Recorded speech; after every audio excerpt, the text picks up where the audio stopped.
Saya ingin bertanya, saya baru dihantam masalah ditinggalkan laki-laki yang saya dekat dengannya dalam waktu cukup lama 8 tahun. Saya meyakini mungkin ini cara Allah menjauhkan saya dari hal-hal yang tidak baik. Ini juga cara Allah agar saya kembali kepadanya dan minta ampun dan beribadah sepenuh hati minta petunjuk. Pak Ustadz, saya ingin belajar sabar dan ikhlas bagaimana caranya. Dunia rasanya runtuh. Saya ingin semakin dekat pada Allah, tapi nggak tahu caranya. Mohon bimbingannya Pak Ustadz. Terima kasih.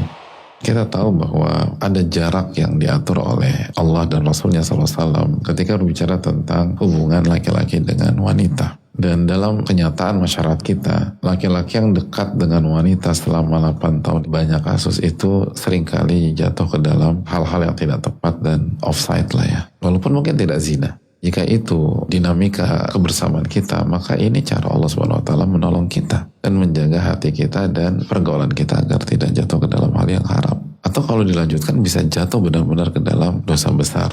Oleh karena itu, ini bukan dunia rasanya runtuh, tapi ini cara Allah menyelamatkan dan menolong kita. Tapi berat, ya. Jadi berat itu bukan dari substansinya. Substansinya semoga aman. Berat itu karena hati kita sudah terpaut sama dia. Nah, ini yang harus dijalani dan itu resiko dari kebersamaan yang sebelumnya. Solusinya apa? Banyak-banyak ingat sama Allah. Dan jangan biarkan waktu kosong terbuang tanpa ada amal soleh dan ibadah. Karena begitu ada amal soleh dan ibadah, maka fokus kita akan ke sana. Tapi begitu kosong, nanti kita akan keinget lagi ke sana. Dan hindari hal-hal yang bisa kita hindari yang berkaitan dengan dirinya. Karena dengan berinteraksi dengan hal tersebut, nanti kita recall lagi ke dia. Lalu perbanyak berinteraksi dengan Al-Quranul Karim. Lalu tuntutlah ilmu. Lalu amalkan ilmu tersebut. Dan milikilah lingkungan. Atau mulailah dengan mencari sahabat-sahabat yang soleha dan bertakwa kepada Allah. Dan kerjakan hal-hal yang bermanfaat lainnya. Selama tidak haram dan tidak bertentangan fitrah kita sebagai wanita atau mendistract kita dari hal-hal yang hukumnya wajib.